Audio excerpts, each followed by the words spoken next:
For Columbia, our university president, President Bollinger, has had really two specific initiatives that he's wanted to push through in his tenure here. And the one would be Manhattanville, so that's our new campus a few blocks north of here. Definitely a lot of community issues revolving around that.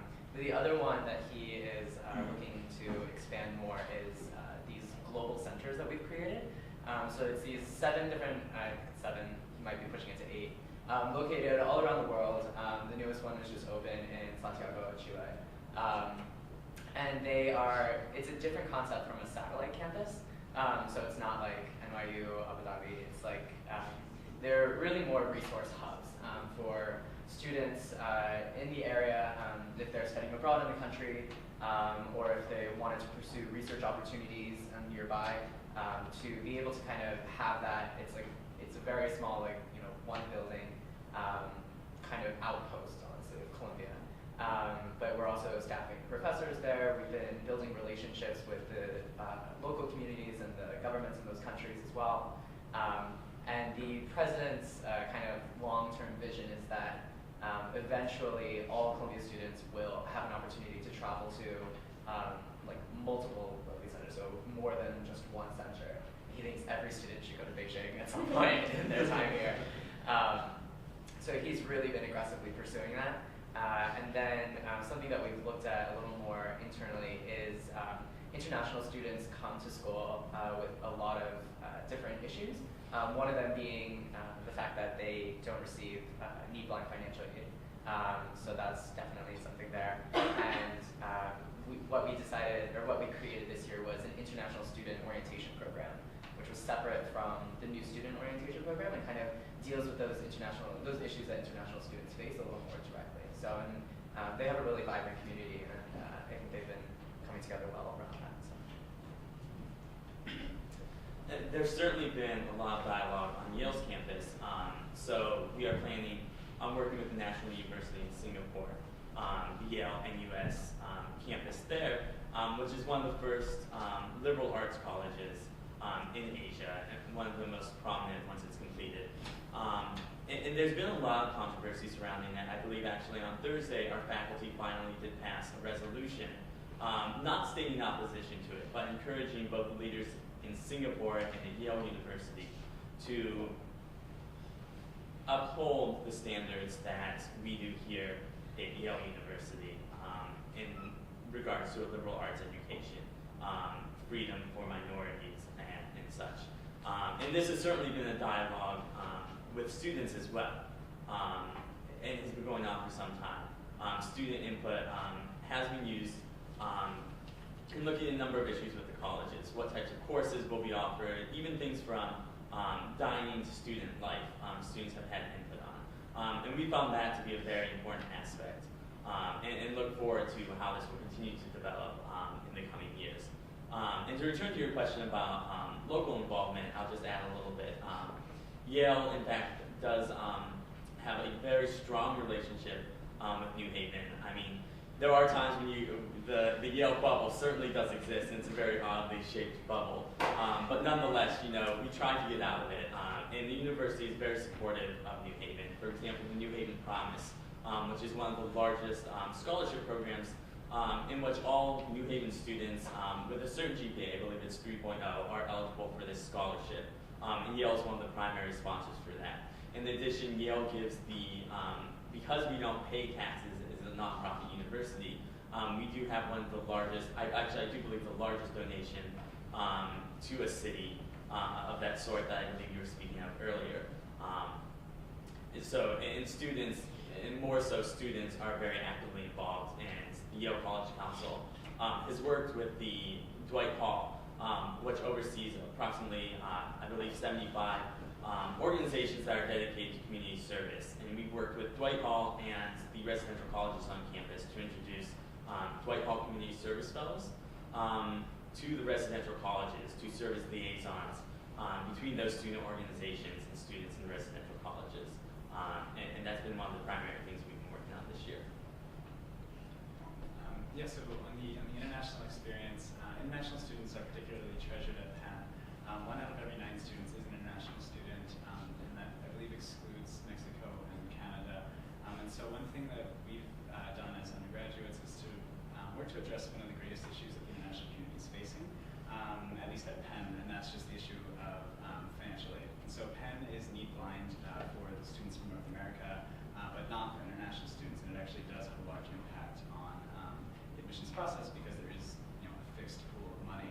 And so we've been really working on a grassroots effort with development alumni relations to work with the Assembly of International Students to create a series of videos that are very country specific that will go out to alumni in those countries saying, hey, I've benefited from financial aid, or my friend has benefited from financial aid, and please consider giving. And so that kind of donor appeal is what we've been doing at the grassroots level.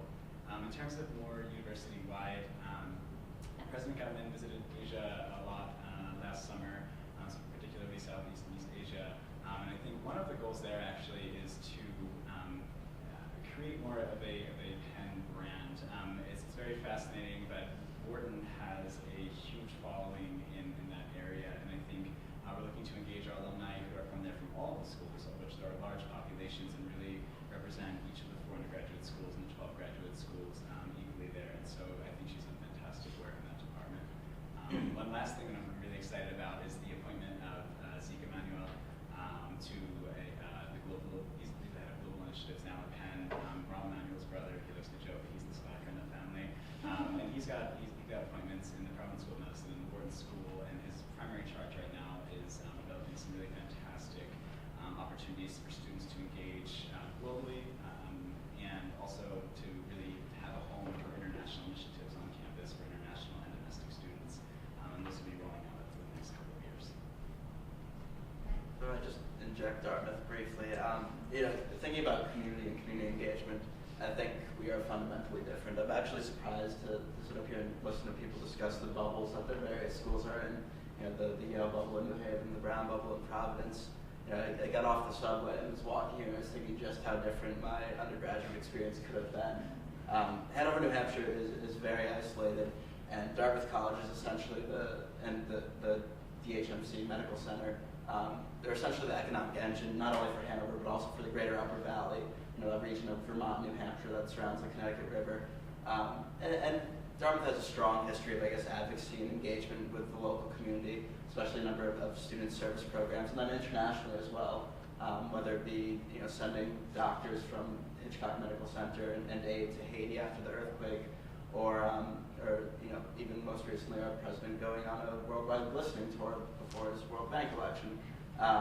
But I wouldn't want to speak for our administration as to what their goals are with engaging the community, but I can speak to the student government and what we have done.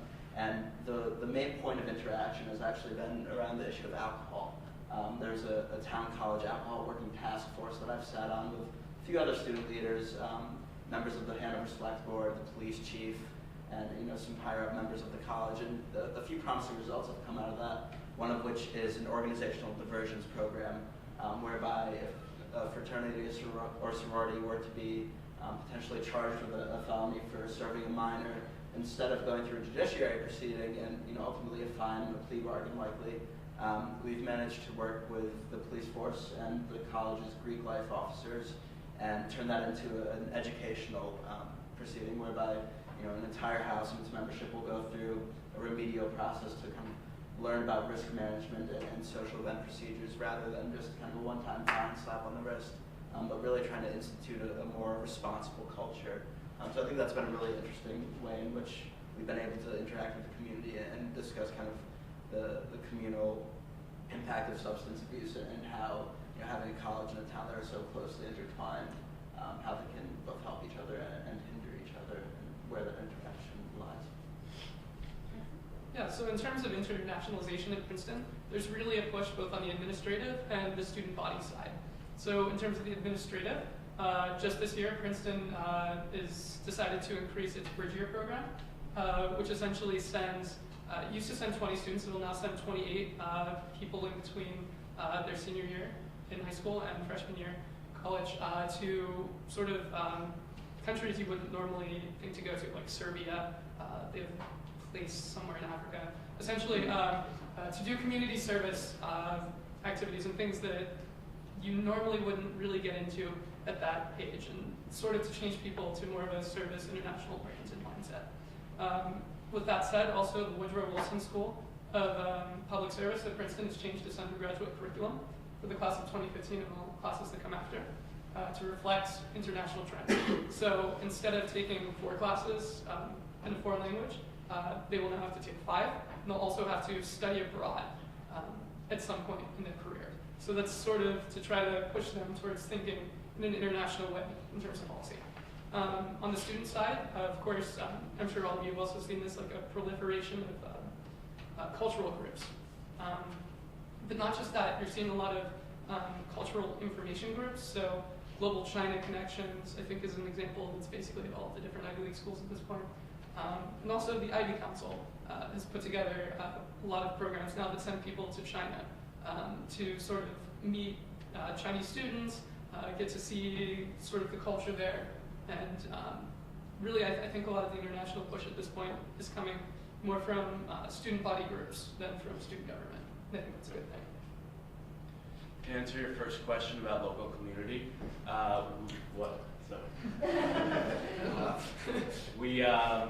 we put together a task force that is going to address issues in college now, ranging from issues with landlords to issues with fire safety, because a lot of houses are older and don't necessarily have to be up to the codes of recent passing of our community council. Additionally, on an international front, a group called the Dream Team was recently awarded the Perkins Prize at Cornell, which is a prize out of the Dean of Students Office to honor intercultural harmony and awareness, and this team sort of has raised awareness and addressed issues of undocumented students on campus and in America, and they've done really incredible work. So it's just sort of one highlight of the international focus that we are taking at Brown. Great. I think Max brought up a great point about these bubbles that we're in, and I think all the seniors can agree with you when I say 4 years goes by incredibly quickly. How do you feel that your administration or respective institutions prepare you for life after university, whether it be through interaction with alumni or opportunities to work in service, etc.? Yeah. So I had mentioned the Yale bubble, and it's something we joke a lot about, and there certainly is, Yale sometimes does seem separated from the wider New Haven community, but at the same time, it's an integral part. And many students work in the community, and that allows us to prepare for real life in a way, in a lot of ways. But I think more so, what we have done at the Yale College Council, this year we worked with the Undergraduate Career Services, the Association of Yale Alumni, and a number of other student organizations and alumni organizations on a new initiative, what we call STAY, Students and Alumni of Yale. And ultimately the goal of this is to do exactly what you said.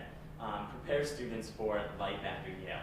So whether that means holding networking events or having service trips to a number of different nations around the world. A lot of this is in the planning stages right now. But so far this semester, they've held career panels, especially in areas that normally are not targeted by the Yale College Council, the Association of Yale Alumni, or Undergraduate Services alum. So they're focusing on perhaps careers that in the arts, whereas Undergraduate Career Services maybe doesn't focus on that as much. So it really helps students prepare for opportunities and careers that may not come to mind at first when you think of a student at Yale or a student in another school.